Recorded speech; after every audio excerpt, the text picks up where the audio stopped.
Hello बच्चों।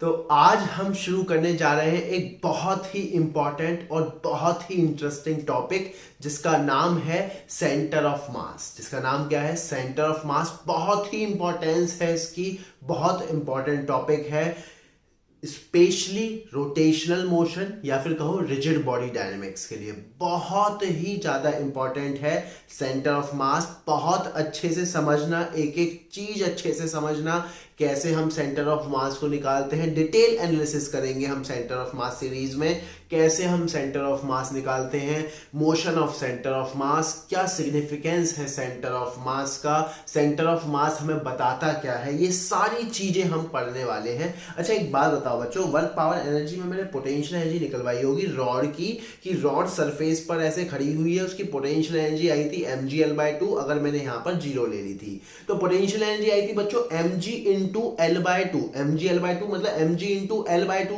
मतलब कि उसका मास, उसका जो वेट है वो यहां पर कंसंट्रेटेड है, ऐसा हम बोल सकते हैं।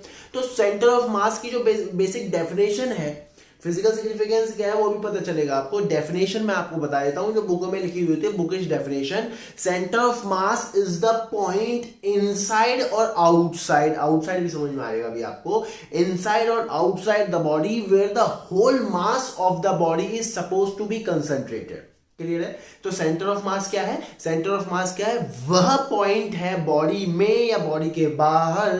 बॉडी के बाहर मतलब कि मान लो एक रिंग ले ली मैंने, रिंग का सेंटर ऑफ मास कहाँ होगा? उसके सेंटर पे। तो रिंग तो ऐसे है ना बच्चों, रिंग तो ऐसे है, और जो सेंटर है वो आउटसाइड ही मान लो ऐसा है। तो इस तरीके से हम बोलते हैं एक पॉइंट है inside or outside, inside or outside the body where the whole mass of the body suppose to be concentrated. For example मान लो मैं आपसे कहूं कि यार इस पेन को, इस मार्कर को आपको एक फिंगर टिप या दो फिंगर टिप से बैलेंस करना हो, तो आप जो फिंगर लगाओगे वो इसके सेंटर पे ही लगाओगे। क्या मेरी बात समझ में आ रही है?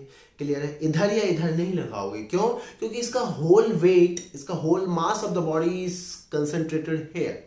क्या मेरी बात समझ में आ रही है? फॉर एग्जाम्पल अगर आप बहुत ध्यान से देखोगे, मान लो हम इस तरीके की सिचुएशन बनाते थे कि एक बॉडी है, एक रिजिड बॉडी है, इस तरीके से एक बॉडी है, इसका मास है m, इस पर मैंने फोर्स लगाया F, तो ये एक्सेलरेट करने लग गया विद एक्सेलरेशन a। तो हम लिखते थे like F is equals to ma, अगर मोमेंटम लिखना है तो P is equals to mv। तो ये जो एक्सेलरेशन और ये जो वेलोसिटी है किसका है? किस पार्टिकल का है? ये हमें समझना होगा। ये एक्सेलरेशन, ये वेलोसिटी किस पार्टिकल का है? इस ब्लॉक के किस पार्टिकल का है? सेंटर ऑफ मास का है। तब तक हमें नहीं पता था, तब तक हमें नहीं पता था, तो हम कैलकुलेशन कर रहे थे। अब हमें पता चला।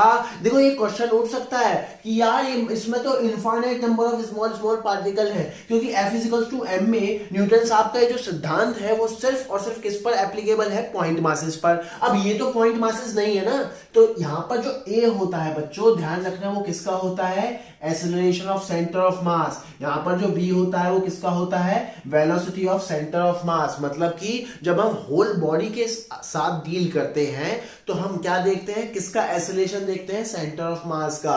किसकी वेलोसिटी देखते हैं? सेंटर ऑफ मास की। बहुत इंपॉर्टेंट कंसेप्ट है यार, बहुत important. Kinetic energy half mv², v किसका? सेंटर ऑफ मास का। क्या मेरी बात समझ में आ रही है? क्या कंसेप्ट एकदम क्लियर है? दैट मींस हमें सिर्फ और सिर्फ स्टडी किसकी करनी होती है? सेंटर ऑफ मास की। बहुत इंपॉर्टेंट कंसेप्ट है सेंटर ऑफ मास। आज के लेक्चर में तो हम प्योरली यही सीखेंगे कि कैसे हम सेंटर ऑफ मास को निकालते हैं। पहले उसका सिग्निफिकेंस जानिए कि सेंटर ऑफ मास है क्या, उसका मतलब क्या है। अच्छा एक बात बताओ बच्चों, मान लो ये एक पेन है मेरे पास, मार्कर है मेरे पास, क्लियर एकदम। मान लो मैं इसको घुमा करके ऊपर फेंकूं, तो इसका मोशन कुछ इस तरीके से होगा। अगर मान लो मैं इस मार्कर को घुमा करके ऊपर फेंकूं तो इसका मोशन कुछ इस तरीके से होगा, लाइक दिस। इस तरीके से इसका मोशन होगा। क्या मेरी बात समझ? मान लो मैंने इस तरीके से इसको फेंका तो इस तरीके से इसका मोशन होगा, लाइक दिस। क्या मेरी बात समझ में आ रही है? क्या कंसेप्ट एकदम क्लियर? आप इजीली इस एक्सपेरिमेंट को कर सकते हो कि इस मार्कर को मैंने इस तरीके से फेंका, घुमाते हुए ऊपर फेंका। अगर मैं पूछ लूं कि किसी भी एक पार्टिकल का पाथ बताओ तो दिमाग खराब हो जाएगा। किसी भी एक पार्टिकल का, मान लो मैं इस पार्टिकल पे फोकस कर रहा हूं कि इसका पाथ कैसे होगा, अरे मुझे क्या पता क्या आर्बिट्ररी कितना अजीब सा कॉम्प्लेक्स सा पाथ है, लेकिन अगर मैं आपसे कहूं कि किसी ना किसी एक पॉइंट पर आप फोकस करो, उसका पाथ बहुत ही सिंपल है, तो वो सेंटर वाले पार्टिकल का पाथ होगा।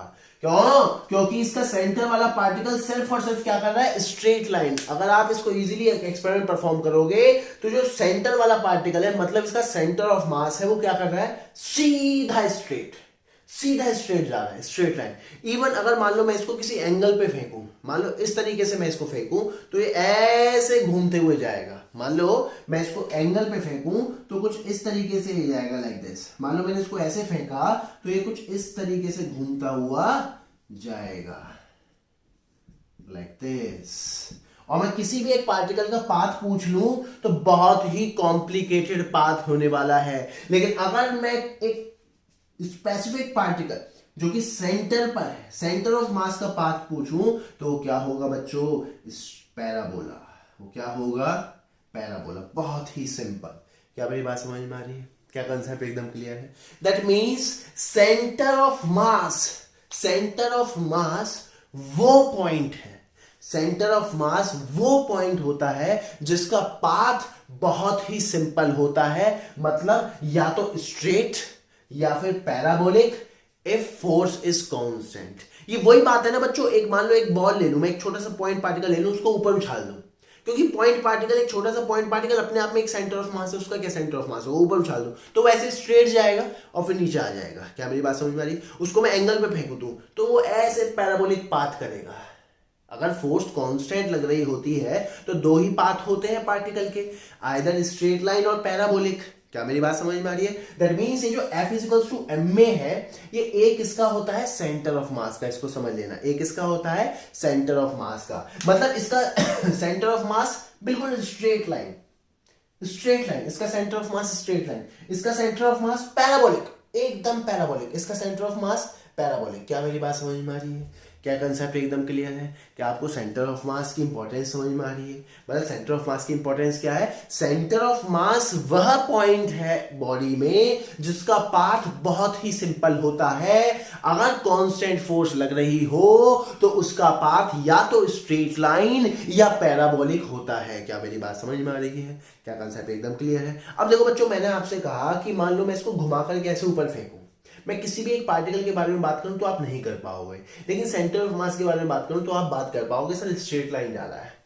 अब अगर मैं आपसे कहूं कि सेंटर ऑफ मास पे बैठ जा, इसके सेंटर ऑफ मास पे बैठ जा, मान लो यहां पे, मान लो मैं आपका साइज बहुत छोटा कर दूं और मैं आपको यहां पे बिठा दूं और मैं कहूं कि किसी भी एक पार्टिकल को देखता रहे, मान लो इस पार्टिकल को देख, क्लियर एकदम।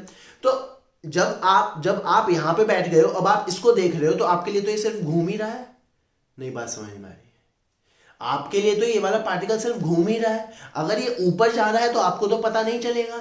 मतलब कहने का मतलब है, मान लो जिस रूम में बैठ करके आप मेरा लेक्चर सुन रहे हो, वो रूम मान लो ऊपर जाने लग जाए तो आपको पता थोड़ी लगेगा, नहीं पता चलेगा आपको। मान लो कॉन्स्टेंट जैसे ऊपर जा रहा है, आपको फील थोड़ी होगा। तो सेम केस आपको ऐसा थोड़ी लगेगा कि आपके बाजू वाले, मान लो रूम ऊपर जा रहा है, जो आपके बाजू में जो चीजें हैं वो भी ऊपर जा रही हैं, ऐसा थोड़ी ना लगेगा। वही चीज है। अगर मैं सेंटर ऑफ मास में बैठ जाऊं, मतलब from the centre of mass frame of reference, बहुत इंपॉर्टेंट है यार, बहुत सारी प्रॉब्लम हम सॉल्व करेंगे from the centre of mass frame of reference. From the centre of mass frame of reference all the particles will do what, circular motion. और circular motion के साथ डील करना हमें आता है, ये सारे मोशन के साथ हमें डील करना आता है। स्ट्रेट लाइन मोशन हम डील कर लेते हैं, पैराबोलिक मोशन हम डील कर लेते हैं और सर्कुलर मोशन हम डील कर लेते हैं। दैट मींस कंसेप्ट क्या बना, सेंटर ऑफ मास वह पॉइंट है बॉडी में कि उस पर बैठ करके अगर मैं दूसरे पार्टिकल को देखूंगा तो उसका पाथ कैसा होगा, सर्कुलर या फिर रुक जाओ, मान लो एक बॉडी है, इसका सेंटर ऑफ मास ये रहा, क्लियर है, और ये v वेलोसिटी से ऐसे सीधा मूव कर रही है, क्लियर है एकदम, घूम नहीं रही इस बार। और अगर मान लो मैं आपको यहां पर बिठा करके किसी और पार्टिकल को कहूं कि इस पार्टिकल को देखते रहे हो, तो आपको क्या लगेगा, ये पार्टिकल क्या कर रहा है, रेस्ट में है। बिल्कुल ठीक बात है, ये पार्टिकल क्या लगेगा, ये वाला पार्टिकल क्या कर रहा है, रेस्ट में है। दैट मींस कंसेप्ट समझ में आ गया। कंसेप्ट समझ में आ गया कि अगर आपको मैं सेंटर ऑफ मास पे बिठा दूं, मतलब from the centre of mass frame of reference all other particles of the body either seems to be at rest or rotating in a circular path। क्या मेरी बात समझ में आ रही है? और कुछ नहीं हो सकता, इसके अलावा कुछ भी पॉसिबल नहीं है, इसके अलावा कुछ भी पॉसिबल नहीं है। बहुत जबरदस्त चीज बता रहा हूं मैं आपको सेंटर ऑफ मास के बारे में। सेंटर ऑफ मास पढ़ा तो कोई भी देगा, कैलकुलेशन तो कोई भी कर लेगा, उसमें कोई बड़ी बात नहीं है। सेंटर ऑफ मास की फिजिकल सिग्निफिकेंस जानो, इंपॉर्टेंस जानो कि ये है सेंटर ऑफ मास की इंपॉर्टेंस, कि सेंटर ऑफ मास पर अगर आपको बिठा दिया जाए, मतलब from the centre of mass frame of reference all other particles either at rest और मूविंग इन अ सर्कल। क्या मेरी बात समझ में आ रही है? क्या कंसेप्ट एकदम क्लियर है आपका? और सेंटर ऑफ मास वह पॉइंट है बॉडी में जिसका पाथ बहुत ही सिंपल होगा, आइदर स्ट्रेट लाइन और पैराबोलिक होगा। क्या मेरी बात समझ में आ रही है? और स्ट्रेट लाइन और पैराबोलिक के साथ डील करना हमें बखूबी आता है। क्या कंसेप्ट एकदम क्लियर है? क्या सेंटर ऑफ मास की इंपॉर्टेंस समझ में आ रही है? अबे सेंटर ऑफ मास की इंपॉर्टेंस होती है, बहुत इंपॉर्टेंट कंसेप्ट है सेंटर ऑफ मास। अभी तक हम जो ये पढ़ते आए हैं ना, ये जो वेलोसिटी किसकी होती है? सेंटर ऑफ मास की होती है। ये एक्सेलरेशन किसका होता है? सेंटर ऑफ मास का होता है। मतलब कि ऐसा समझ लो, centre of mass is the representative of the whole body, पूरी की पूरी बॉडी को रिप्रेजेंट कर रहा है। हमें किसी और पार्टिकल के बारे में नहीं जानना, हमें नहीं जानना ये वाला पार्टिकल की वेलोसिटी कितनी है, ये वाली पार्टिकल की वेलोसिटी कितनी है, इसका एक्सेलरेशन कितना है, उसका एक्सेलरेशन कितना है, ये वो फलाना ढिमका, इस पर कितनी फोर्स लग रही है, उस पर कितनी फोर्स लग रही है। हमें ये बता सेंटर ऑफ मास पर कितनी फोर्स लग रही है, हमें ये बता सेंटर ऑफ मास की वेलोसिटी कितनी है, हमें ये बता सेंटर ऑफ मास का एक्सेलरेशन कितना है। मतलब सारा खेल सेंटर ऑफ मास पर ही टिका हुआ है, सारा कुछ सेंटर ऑफ मास के इर्द गिर्द ही घूमता है। क्या मेरी बात समझ में आ रही है? क्या कंसेप्ट एकदम क्लियर है? ये पॉइंट्स आप नोट करिए, आगे हम पढ़ेंगे calculation of centre of mass. चलिए अब हम सीखते हैं how to calculate the position of centre of mass. मान लो बच्चों ये अपना कार्टेशियन सिस्टम है, ये अपना ओरिजिन, क्लियर एकदम। लेट्स से स्पेस में 3, 4 या बहुत सारे पार्टिकल्स हैं, पॉइंट पार्टिकल्स हैं, m1, m2, m3, m4 and mn तक हैं। और r1, r2, r3, r4, rn क्या है? उन सभी के position vector from the origin. और इन सभी का मान लो कहीं एक सेंटर ऑफ मास होगा rcom, उसका पोजीशन वेक्टर है rcom, क्लियर है बच्चों? तो इस rcom को निकालने का जो फॉर्मूला होता है बच्चों, तरीका होता है, उसको मैं लिख देता हूं यहां पर, ध्यान से देखिएगा। डेरिवेशन सिलेबस में तो नहीं है, लेकिन एक बहुत ही इंपॉर्टेंट प्रॉपर्टी होती है, एक बहुत ही इंपॉर्टेंट प्रॉपर्टी होती है सेंटर ऑफ मास की, उसी के बेसिस पर ये आता है। वो क्या होता है कि about centre of mass the sum of mass movement of all the particle is 0। अब ये मास मूवमेंट क्या होता है बच्चों? किसी भी चीज का मूवमेंट हमें निकालना हो, मतलब मास मूवमेंट निकाल, मतलब मास मूवमेंट क्या होता है बच्चों? मान लीजिए ओरिजिन है, ये एक पार्टिकल है m, यहां से इसका पोजीशन वेक्टर है r, तो the product of mass and its position vector is known as mass movement. The product of mass and its position vector is known as mass movement of that mass from the origin. Mass movement of that mass from the origin.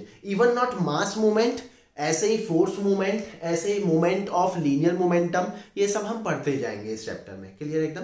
तो after that derivation की मास movement of all the particles from about the centre of mass, origin से नहीं, about the centre of mass is 0, clear एकदम। क्या मेरी बात समझ में आ रही है? उसके बाद जो डेरिवेशन आती है वो मैं यहां पर, उसके बाद जो रिलेशन आता है वो मैं यहां पर लिख रहा हूं बच्चों। RCM is equals to M1R1 plus M2R2 up to MnRn upon M total mass of the system, upon M total mass of the system. इसमें बच्चों जब हम वैल्यू सब्स्टिट्यूट करेंगे, यहां पर क्या आ जाएगा? XCOM, YCOM, ZCOM। सिमिलरली यहाँ पर X1, Y1, Z1, X2, Y2, Z2 और XN, YN, ZN। उसके बाद जब हम सभी को सेग्रीगेट करेंगे, सभी का I कंपोनेंट, J कंपोनेंट और K कंपोनेंट कंपेयर कराएंगे, तो सिंपली मैं कोऑर्डिनेट लिख देता हूं बच्चों। क्या आएगा? XCOM क्या आ जाएगा? M1 X1 plus m2 x2 up to mn x1 upon M m1 plus m2 up to mn whole mass of the system. Similarly YCUM कितना आएगा, m1 y1 plus m2 y2 up to mn yn upon M whole mass of the body. Similarly ZCUM कितना आएगा बच्चों, m1 z1 plus m2 z2 mn zn upon M whole mass of the body. अब इसमें importance जानो बच्चों। Now what is XCUM? XCUM लिख लेना इन points को। XCUM is what, x coordinate of center of mass of this whole system from the origin। x1 is what, इसको note करना important. x1 is what, x coordinate of center of mass of m1 from origin। x2 is what, x coordinate of center of mass of m2 from origin। xn is what, x component of nth mass of x component of center of mass of nth mass from the origin। Similarly YCUM y1 y2 yn। Similarly ZCUM z1 z2 and zn। क्या मेरी बात समझ में आ रही है? तो इस तरीके से हम x कोऑर्डिनेट, y कोऑर्डिनेट और z coordinate of the whole system calculate कर लेते हैं। बच्चों ये सिस्टम है डिस्क्रीट सिस्टम। दो तरीके के होते हैं, डिस्क्रीट और कंटिन्यूअस। अभी फिलहाल डिस्क्रीट सिस्टम, कंटिन्यूअस सिस्टम के लिए हम इंटीग्रेशन करेंगे, वो अभी हम देखेंगे। क्या मेरी बात समझ में आ रही है? क्या डिस्क्रीट सिस्टम के लिए centre of mass of the system निकालना आ रहा है आपको? और ये जरूरी नहीं है हर बार XCUM YCUM ZCUM तीनों होंगे, ये तो डिपेंड करेगा सिचुएशन पर। मान लो दो ही मासेज है, x एक्सिस या y एक्सिस या z एक्सिस के अलॉन्ग लगे हुए हैं, तो उनका सेंटर ऑफ मास कहीं उनके बीच में ही आना है। क्या मेरी बात समझ में आ रही है? क्या कंसेप्ट एकदम क्लियर है? अब देखिए, मान लो दो मासेज है m1 और m2, दोनों का मास सेम है, तो सेंटर ऑफ मास एग्जैक्टली उसके सेंटर पे ही आएगा। मान लो ये वाला भारी हो गया तो सेंटर ऑफ मास शिफ्ट हो जाएगा भारी वाले की तरफ। मान लो ये वाला भारी हो गया तो सेंटर ऑफ मास इधर शिफ्ट हो जाएगा।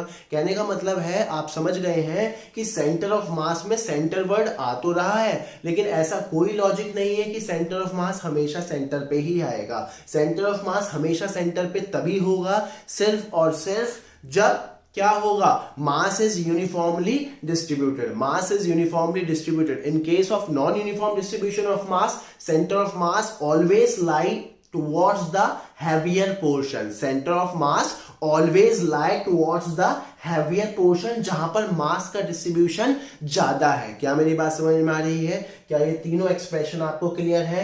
नोट करके लिख लेना, x1 x2 xn क्या है, y1 y2 yn क्या है। क्या मेरी बात समझ में आ रही है? सिमिलरली XCUM YCUM और ZCUM। सारा खेल यहाँ पर ओरिजिन का है, लेकिन ओरिजिन सिर्फ कैलकुलेशन के लिए है। मैं भी आपको प्रूफ भी कर दूंगा, ओरिजिन सिर्फ कैलकुलेशन के लिए है। The choice of origin will not change the center of mass। मतलब कि choice of origin centre of mass change नहीं करती। मान लीजिए दो बॉडी है m1 और m2, दोनों का मास सेम है, तो इनका सेंटर ऑफ मास एग्जैक्टली इसके सेंटर पे ही आएगा। अब आप ओरिजिन कहीं पर भी चूज कर लीजिए। क्या मेरी बात समझ में आ रही है? इसको हम कैलकुलेशन से करेंगे, आपको और अच्छे से समझ में आएगा। क्या कंसेप्ट एकदम क्लियर है? इसको आप नोट करिए, हम प्रॉब्लम करेंगे। आप चलिए एक बहुत ही सिंपल सी प्रॉब्लम से हम शुरुआत करते हैं। मान लो दो पॉइंट मासेस हैं m और m, और दोनों के बीच में सेपरेशन है d। Find the centre of मास। अब देखो ध्यान से सुनना, आपको पता है सेंटर ऑफ मास इसके सेंटर पे आने वाला है, लेकिन हम प्रूफ करेंगे और हम थोड़ी बहुत चीजें और एनालाइज करेंगे कि यार the choice of origin will not affect centre of मास। आपको पता है ना इसका सेंटर ऑफ मास सेंटर पे आने वाला है, लेकिन हम प्रूफ करने वाले हैं। देखिए जब भी प्रॉब्लम आए तो आप क्या काम करो कि कहीं पर भी ओरिजिन ले लो। अब कहीं पर भी मतलब कहीं पर नहीं, बाय माय एक्सपीरियंस मैं ये कहता हूं कि आप ओरिजिन किसी भी एक पार्टिकल पर ले लो। आप ओरिजिन किसी भी एक पार्टिकल पर ले लो। ऐसा मैं क्यों कह रहा हूं? ताकि आपकी कैलकुलेशन रिड्यूस हो जाए। मान लो मैं ओरिजिन यहां पे ले लेता हूं बच्चों, मान लो मैं यहां पर अपना ओरिजिन ले लेता हूं। लेट्स से यहां पर मैंने अपना ओरिजिन ले लिया लाइक दिस। क्लियर एकदम? क्या मेरी बात समझ में आ रही है? तो ये क्या हो गया 0,0, ये क्या हो गया बच्चों d,0। क्लियर है? लेट्स से ये m1 ये m2, m1 m2 कितने हैं? m और m। क्लियर एकदम? x1 कितना होगा 0, x2 कितना होगा d, y1 कितना होगा 0, y2 कितना होगा 0। क्या इसका YCUM होगा? नहीं होगा। इसका एक्सयूएम होगा, हाँ सिर्फ एक्सयूएम ही होगा। क्लियर है? वो मुझे पता है t/2 वाला, लेकिन हम प्रूफ करते हैं बच्चों। तो एक्सयूएम के लिए क्या करेंगे बच्चों, m1x1 plus m2x2 upon M m1 plus m2। चलिए m1x1 कितना हो जाएगा बच्चों, m1 इंटू 0 0, x1 क्या है, x coordinate of centre of mass of m1 from origin. अब वो ओरिजिन पे ही रखा हुआ है, वो खुद एक सेंटर ऑफ मास ही है, m1 एक पॉइंट मास है, सेंटर ऑफ मास है, तो क्या हो गया 0। m2x2 क्या हो गया बच्चों, x2 क्या है, x coordinate of centre of mass of m2 from origin, m2 खुद एक सेंटर ऑफ मास है, उसकी दूरी ओरिजिन से कितनी है d, तो क्या हो जाएगा बच्चों md अपॉन में टोटल मास कितना है 2m। तो बच्चों देखो आंसर आ गया d/2। आंसर कितना आ गया d/2, वो आना भी था। अब सुनो जरा, इसमें थोड़ी सी बातें हम करते हैं। मान लो ये ओरिजिन में यहां ना लेने की बजाय थोड़ा पीछे से लेता, मान लो मैं ओरिजिन यहां पर ले लेता, तो क्या बात हो गई, लेट्स से ये a डिस्टेंस है, ओरिजिन ले लेता, यहां पर ले लेता, तो आंसर क्या आता, इस बार आंसर क्या आता, मान लो मैं ओरिजिन यहां पे ले लूं, ओरिजिन यहां पर ले लूं, मतलब कि यहां से इस m से a डिस्टेंस पर ले लूं, तो इसके अकॉर्डिंग अगर मैं कैलकुलेशन करूंगा तो आंसर क्या आएगा बच्चों। अब इस बार x1 0 नहीं है, इस बार x1 कितना है a, इस बार x1 कितना है a, तो क्या आएगा m इंटू ए प्लस, ये कितना हो जाएगा m इंटू ए प्लस डी अपॉन में 2m, तो कितना आ जाएगा ये a plus d/2, that means a plus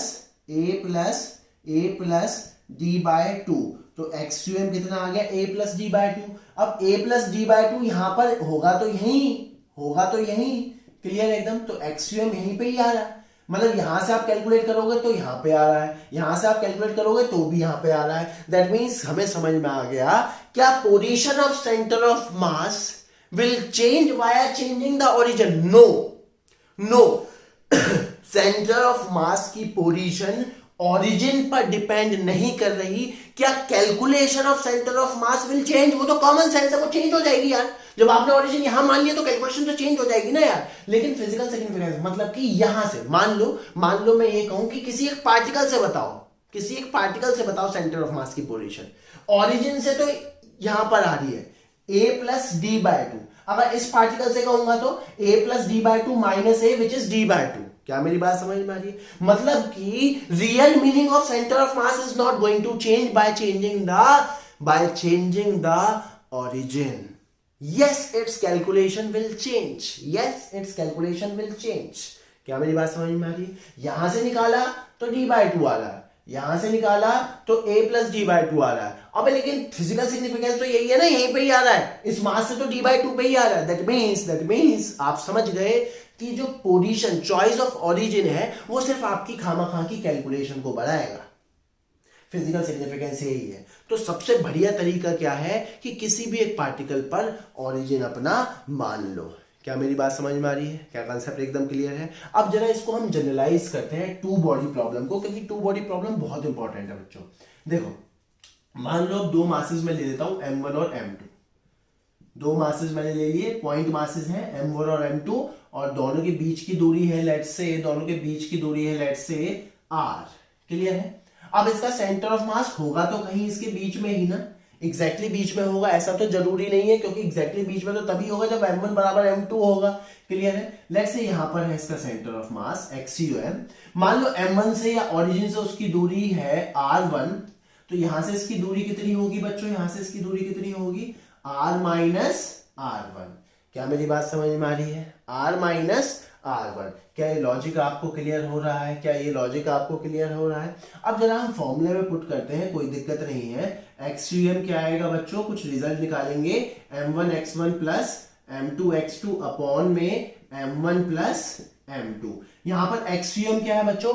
x coordinate of centre of mass of the system from origin, जो कि क्या है बच्चों? r1। मैंने लिया, जो कि क्या है r1। अच्छा भैया, m1 की जगह m1 पुट कर दो, और x1 क्या है? x coordinate of centre of mass of m1 from origin, और ओरिजिन तो आपने यही मान लिया है, तो वो कितना हो जाएगा बच्चों? m into m1 into 0 plus. Clear एकदम। अब क्या होगा ये? m2x2 x2 क्या है? यहाँ पर x coordinate of centre of mass of m2 from origin, वो कितना होगा बच्चों? r, क्योंकि इसके कोऑर्डिनेट कितने हैं? r, 0। तो क्या हो जाएगा ये?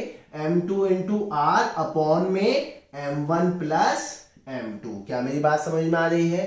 क्या कंसेप्ट एकदम क्लियर है बच्चों? क्या कंसेप्ट एकदम क्लियर है? तो देखिए बच्चों, R1 क्या आ गया यहां से? R1 क्या आ गया? Simply m2r upon m1 plus m2। m2r upon m1 plus m2 मतलब ये क्या आ गया बच्चों? m2r upon m1 plus m2। Clear एकदम? और अगर मान लो ये निकालना हो, मतलब ये क्या आया? ये क्या आया है? ये क्या R1 क्या है? R1 क्या है? R1 क्या है? M1 से मतलब कि किसी एक पार्टिकल से उस सिस्टम के सेंटर ऑफ मास की दूरी। अगर मान लो M2 से निकालना है इसका सेंटर ऑफ मास, तो M2 से क्या आएगा इसका सेंटर ऑफ मास? अगर M2 से निकालना है तो मतलब कि क्या निकालूंगा मैं? R minus R1। तो क्या आ जाएगा बच्चों? R minus M2R upon M1 plus M2। क्या मेरी बात समझ में आ रही है? R माइनस R1 आ जाएगा, तो क्या आ जाएगा बच्चों? ये क्या आ जाएगा? M1R plus M2R minus M2R upon M1 plus M2। M2R से M2R कैंसिल, तो कितना आ गया बच्चों? ये M1R upon M1 plus M2। इसको समझो बच्चों जरा, ये क्या आ गया? M1R upon M1 plus M2। ये आप ध्यान भी रख सकते हो बच्चों, ये आप ध्यान भी रख सकते हो। क्लियर है? मतलब कि ध्यान से सुनो। मान लो 2 पॉइंट मासेस है M1 और M2। 2 पॉइंट मासेस है M1 और M2 और दोनों के बीच में सेपरेशन है let's say R। 2 point masses है M1 और M2 और दोनों के बीच में सेपरेशन है लेट्स से R। क्लियर एकदम? तो मान लो M1 से इन दोनों के सेंटर ऑफ मास की दूरी निकालनी है, तो क्या आएगा? सामने वाला मास M2 इंटू दोनों के बीच की दूरी अपॉन में टोटल मास। अब मान लो मुझे यहां से निकालनी है, M2 से निकालनी है इन दोनों के सेंटर ऑफ मास की दूरी, तो सामने वाला मास M1 इंटू दोनों के बीच की दूरी R अपॉन में टोटल मास। बहुत इंपॉर्टेंट है, इसको ध्यान रखना। कई जगह ये यूज होगा, बहुत जगह ये यूज होगा। मतलब M1 M2 R, M1 से दूरी कितनी होगी? M2R upon M1 plus M2। M2 से दूरी कितनी होगी? M1R upon M M1 plus M2। क्या मेरी बात समझ में आ रही है? क्या कंसेप्ट एकदम क्लियर है? एकदम क्लियर है कंसेप्ट? अच्छा भाई, समझ में आ गया हमें। और देखते हैं और कंसेप्ट हम देखते हैं।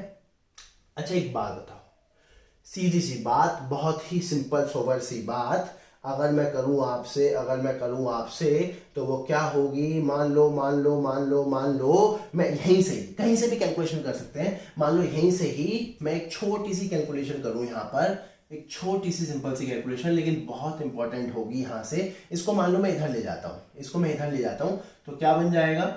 M1R1 प्लस M2R1 बराबर M1R1 प्लस M2R1 बराबर M2R। क्या मेरी बात समझ में आ रही है? दैट मीन्स M1R1 बराबर M2R माइनस M2R1, तो M1R1 बराबर M2R माइनस R1। लेट से ये R1 है और ये लेट से R2 है, ये R1 है, लेट से ये R2 है, तो क्या बन गया? M1R1 बराबर M2R2। बहुत इंपॉर्टेंट है ये तो। M1R1 बराबर M2R2, M1R1 बराबर M2R2, M1R1 बराबर M2R2। अब ये R1 क्या है? R1 क्या है?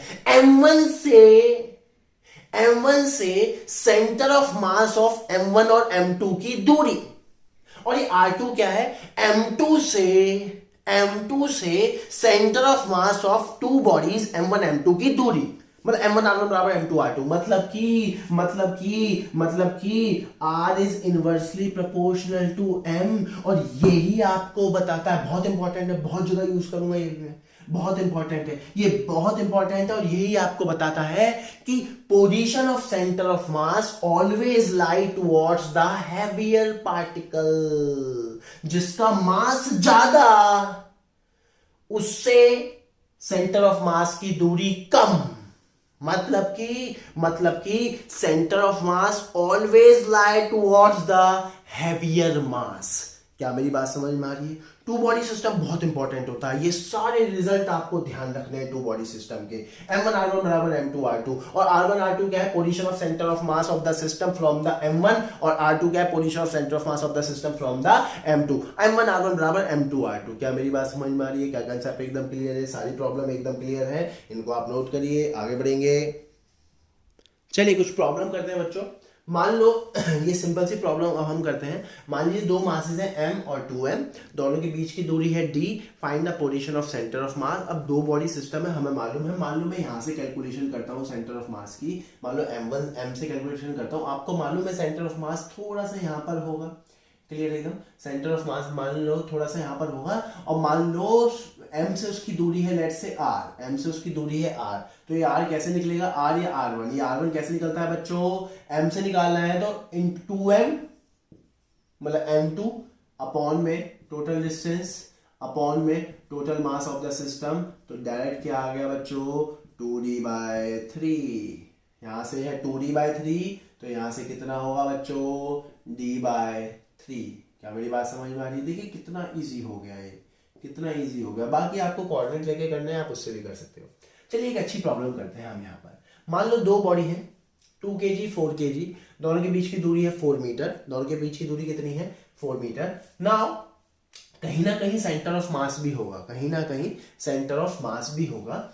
अब देखिए क्वेश्चन ये है बच्चों, क्वेश्चन ये कह रहा है कि मान लो मैं इस 2 kg वाले को, मान लो मैं इस 2 kg वाले को 1 मीटर खिसकाऊं toward the centre of mass, तो इस 4 kg वाले को कितना खिसकाऊं कि centre of mass will not change, centre of mass will not change. Question क्या है कि मैं 2 kg वाले को अगर 1 मीटर खिसका रहा हूं, तो 4 kg वाले को कितना खिसकाऊं कि centre of mass will not change. देखो बच्चों सिंपल सा फंडा है, एकदम सिंपल सा लॉजिक है कि हम निकाल तो इसको बहुत तरीके से सकते हैं, M1R1 प्लस M2R2 वाले अप्रोच से भी हम इसको निकाल सकते हैं, कोई बड़ी बात नहीं है। लेकिन हम थोड़ा जनरलाइज तरीका पढ़ते हैं, जनरलाइज तरीका, क्योंकि आगे भी काम आएगा। अच्छा एक बात बताओ, इसका तो x कोऑर्डिनेट ही है ना बच्चों, सेंटर ऑफ मास का x कोऑर्डिनेट ही है ना, तो XUM कितना होगा M1x1 प्लस M2x2, और अगर 3 4 भी हो आगे बढ़ जाएगा upon M M1 plus M2। ठीक है बच्चों, अगर 3 4 होंगे तो आगे बढ़ जाएगा। अब आपने शिफ्ट किया ना, पोजीशन में शिफ्टिंग करी ना, अगर चेंज निकालना हो तो क्या कर देते हैं डेल, चेंज निकालना हो तो क्या करते हैं डेल, तो ये क्या हो जाएगा बच्चों डेल XUM बराबर M1 del x1 plus M2 del x2 upon M M1 plus M2। Clear एकदम। अच्छा डेल्टा XUM मतलब change in the position of centre of मास। फिलहाल हमारी रिक्वायरमेंट क्या है 0, वो चेंज नहीं होना चाहिए। चलो भाई वैल्यू पुट करनी है सिंपल। M1 कितना है, लेट्स से इसको M1 मान लेते हैं, इसको M1 मान लेते हैं और इसको M2 मान लो। M1 कितना है बच्चों, M1 कितना है 2 kg। डेल्टा x1 मतलब change in the position of centre of mass of M1 from the origin. कहीं ना कहीं ओरिजिन होगा, मान लो यही मान लो या कहीं पे भी मान लो, तो कितना चेंज हुआ 1 मीटर। कितना चेंज हुआ 1 मीटर, पॉजिटिव सेंस में हुआ 1 मीटर। मान लो हम यहाँ ओरिजिन मान लें तो पॉजिटिव सेंस में हुआ, इस डायरेक्शन को हम पॉजिटिव मान सकते हैं और इस डायरेक्शन को हम नेगेटिव मान सकते हैं। चलिए भैया तो कितना आ जाएगा 1 प्लस M2 कितना है बच्चों 4। इसमें चेंज हमें निकालना है, इसमें चेंज शिफ्टिंग हमें निकालनी है, तो delta x2 upon M total मास कितना है बच्चों 6। तो यहां से देखो डेल्टा x2 आ गया, कितना इजीली ये प्रॉब्लम हो गई। क्लियर है। इसको हम सिंपली M1x1 बराबर M2x2 से भी, M1R1 बराबर M2R2 से भी कर सकते थे, बहुत तरीके हैं, लेकिन ये जनरलाइज हो गया। वो जो M1R1 बराबर M2R2 वाला है वो सिर्फ तब तक वैलिड है जब पोजीशन चेंज ना हो सेंटर ऑफ मास की, और पोजीशन चेंज ना हो सेंटर ऑफ मास की, और दूसरी बात सिर्फ 2 बॉडी सिस्टम। ये तो जनरलाइज है यार, ये तो जनरलाइज है। 3 बॉडी, 4 बॉडी, 5 बॉडी, किसी को भी हिलाओ, किसी को भी मत हिलाओ, सेंटर ऑफ मास को भी हिला दो, सेंटर ऑफ मास को भी शिफ्ट कर दो। मान लो नेक्स्ट क्वेश्चन में ये पूछ लूं, नेक्स्ट क्वेश्चन मान लो मैं ये पूछ लूं कि यही प्रॉब्लम है, सेम यही प्रॉब्लम है, इसको मैं 1 मीटर खिसका रहा हूं, तो सेंटर ऑफ मास अगर मान लो सेंटर ऑफ मास मान लो इसको 2 मीटर खिसका देता हूं, इसको 2 मीटर से खिसका देता हूं, और सेंटर ऑफ मास भी मान लो 1 मीटर खिसक गया, बताओ 4 मीटर का मास किस डायरेक्शन में और कितना खिसकेगा। तो ठीक है, वैल्यू पुट कर दो। इस बार डेल्टा एक्सयूएम कितना हो जाएगा, इस बार डेल्टा एक्सयूएम कितना हो जाएगा बच्चों, 1। डेल्टा एक्सयूएम मतलब change in the position of centre of mass of the system from the origin. Clear है? मान लो ओरिजिन मैंने ये मान लिया, इनिशियल पोजीशन ये थी, फाइनल पोजीशन ये हो गई, तो चेंज कितना हुआ, फाइनल माइनस इनिशियल, मतलब दिस माइनस दिस, वही तो आएगा और पॉजिटिव साइंस में आएगा, इसलिए पॉजिटिव। m1 कितना है बच्चों, 2, m1 कितना है 2, डेल्टा x1 कितना है 2, प्लस m2 कितना है बच्चों, m2 कितना है 4, डेल्टा x2 निकालना है, साइन के साथ आ जाएगा अपने आप। टोटल मास कितना है बच्चों, 6 आ गया। मतलब ये बहुत ही टिपिकल प्रॉब्लम में से होती है, ये टिपिकल प्रॉब्लम है। अरे क्या टिपिकल है, अगर आपको कंसेप्चुअल नॉलेज है तो। Delta XUM is the what? Delta XUM is what? Change in the position of center of mass of the system from the origin. And delta x1 is what? Change in the position of center of mass of m1 from the origin. Delta x2 is what? Change in the position of center of mass of m2 from the origin. क्या मेरी बात समझ में आ रही है? अरे अब 3 पार्टिकल रख लो, 4 पार्टिकल लिख लो, मान लो 3 पार्टिकल है, एक को इधर हिलाओ, दूसरे को इधर हिलाओ, तीसरे को कहीं और डायरेक्शन में हिलाओ, बताओ what is the change in the centre of mass of the system. निकल जाएगा यार, वैल्यू तो पुट करनी है बस साइन के साथ। किसी एक डायरेक्शन को पॉजिटिव मान लो, दूसरे को नेगेटिव मान लो। क्या मेरी बात समझ में आ रही है? किसी एक डायरेक्शन को पॉजिटिव मान लो, उसके अपोजिट क्या होगी, नेगेटिव। क्या कंसेप्ट एकदम क्लियर है? तो ये सब है 2 बॉडी सिस्टम में। बेसिकली ये तो 3 बॉडी, 4 बॉडी, 5 बॉडी कहीं पर भी लग जाएगा। क्या मेरी बात समझ में आ रही है? बहुत इंपॉर्टेंट कंसेप्ट है ये, चेंज का बहुत इंपॉर्टेंट कंसेप्ट। क्लियर है एकदम? क्या मेरी बात समझ में आ रही है? क्या कंसेप्ट एकदम क्लियर है? इसको आप नोट करिए। चलिए और प्रॉब्लम हम यहाँ करते हैं। मान लीजिए एक स्क्वायर है, स्क्वायर है, उसकी साइड है एल, स्क्वायर है, उसकी साइड है एल, और उसके कॉर्नर्स पर कुछ मास रखे हुए हैं m, 2m, 2m, 3m, and वो पूछ रहा है find the location of centre of mass. तो ठीक है यार, सबसे बेस्ट तरीका है कि कहीं पर भी ओरिजिन मान लो, और सबसे बेस्ट है ओरिजिन ऐसे मानो कि जहां पर कैलकुलेशन कम से कम हो। तो यहाँ पर मान लीजिए मैं अपना ओरिजिन मान लेता हूँ, ये x और ये y। क्या मेरी बात समझ में आ रही है? इसके कोऑर्डिनेट लिख लो अब 0,0। इसके कोऑर्डिनेट होंगे कितने बच्चों, l,0। इसके कोऑर्डिनेट l,l, स्क्वायर है, साइड है, और इसके कोऑर्डिनेट कितने होंगे बच्चों, 0,l।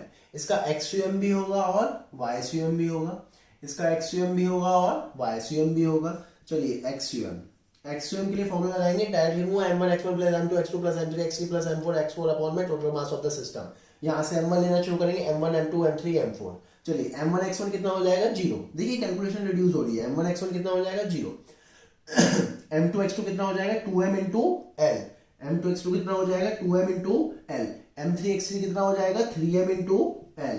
और m4 और x4 कितना हो जाएगा, 0। m4 x4 कितना हो जाएगा, 0। और टोटल मास कितना है बच्चों, m plus 2m 3m 3m 3m 6m 6m plus 2m 8m। क्या मेरी बात समझ में आ रही है? तो कितना हो गया है बच्चों, 5 ml अपॉन में 8m, m ने m को मार डाला तो क्या आ गया बच्चों, 5/8l। तो एक्सयूएम कितना आ गया, 5/8l। मतलब कि यहां से 5/8l पर इसका सेंटर ऑफ मास का x कोऑर्डिनेट होगा। सिमिलरली अगर मैं वाईसीएम निकालूं, वाईसीएम वो क्या होगा, m1 y1 plus m2 y2 plus m3 y3 plus m4 y4 upon M total mass of the system. m1 y1 तो 0 ही हो गया बच्चों, कैलकुलेशन रिड्यूस करनी है। और m2 y2 भी कितना हो जाएगा, 0, क्योंकि y कोऑर्डिनेट इसका कितना है, 0। चलिए m3 y3 कितना हो जाएगा बच्चों, 3m into l, 3m into l। m4 y4 कितना हो जाएगा बच्चों, 2m into l, 2m into l। और टोटल मास कितना है बच्चों, अगेन टोटल मास कितना है, 8 ml। तो ये सॉल्व करोगे तो क्या आ जाएगा बच्चों, 5/8l। कितना आ जाएगा ये, 5/8l। मतलब x कोऑर्डिनेट और y कोऑर्डिनेट इसका सेम आ गया, विच इज 5/8l। क्या मेरी बात समझ में आ रही है? क्या कंसेप्ट एकदम क्लियर है? एकदम क्लियर है कंसेप्ट। चलिए अब हम आगे बढ़ेंगे। मान लीजिए एक इक्विलेटरल ट्राइंगल है, और जिसकी साइड है l, और उसके तीनों कॉर्नर्स पर लेट से m और लेट से इसको 2m अनयूनिफॉर्म मास डिस्ट्रीब्यूशन ले लेते हैं। 2m मासेस रखे हुए हैं, फाइंड द सेंटर ऑफ मास। ठीक है, सबसे पहले ओरिजिन डिसाइड कर लो, यहीं पर ही ओरिजिन मान लेते हैं लेट से कम calculation. Let's say this is X axis, this is Y axis. Coordinate लिखो, इसके 0,0, इसके कोऑर्डिनेट बच्चों L,0, इसके कोऑर्डिनेट देखो निकालने पड़ेंगे इस बार, इसके कोऑर्डिनेट x और y कोऑर्डिनेट निकालने पड़ेंगे। x कोऑर्डिनेट तो सिंपल L/2 हो जाएगा बच्चों, x कोऑर्डिनेट कितना हो जाना है L/2, इसका x कोऑर्डिनेट तो L/2 होगा, y कोऑर्डिनेट ये निकल जाएगा बच्चों, कैसे निकलेगा, ये साइड L है, ये साइड L है, ये कितनी होगी L/2, तो पाइथागोरस थ्योरम लगाएंगे, ये कितनी आ जाएगी, ये लेट्स से y है तो L स्क्वायर बराबर y² प्लस L²/4, तो ये कितना आ जाएगा बच्चों √3 L/2, ये कितना आ जाएगा √3 L/2। पाइथागोरस थ्योरम लगाएंगे तो ये √3 L/2 आ जाएगा, तो ये कोऑर्डिनेट आ गए।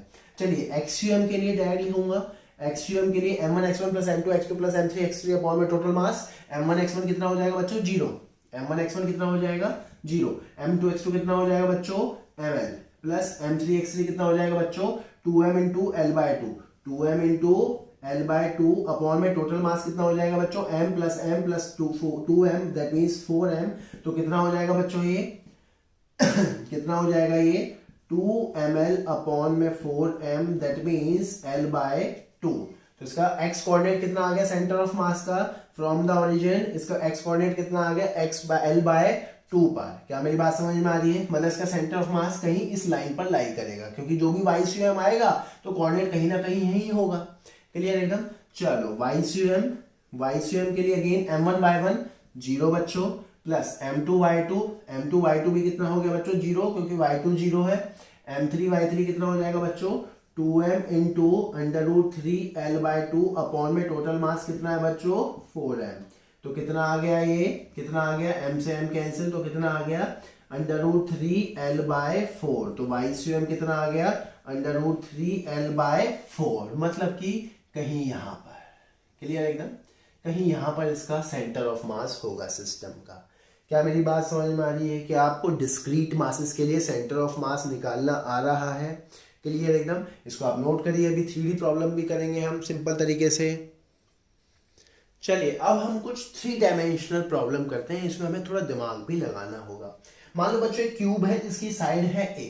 क्लियर एकदम उसके कॉर्नर पर मासेस रखे हुए हैं, मान लो ये 2m, ये m ऐसे करके रखा हुआ है। देखिए एक तो अपना ट्रेडिशनल तरीका हो गया, ट्रेडिशनल तरीका क्या हो गया, सिंपली कहीं पर ओरिजिन मान लो, लेट्स से यहाँ पर ओरिजिन मान लेते हैं, ये x एक्सिस मान लो, ये y एक्सिस मान लो, और ये अपना z एक्सिस मान लो, उसके बाद x1 y1 z1 x1 x2 x3 x4 कब तक होंगे x8 तक होंगे, 8 पार्टिकल है। Similarly y1 y2 up to y8, similarly z1 z2 up to z8।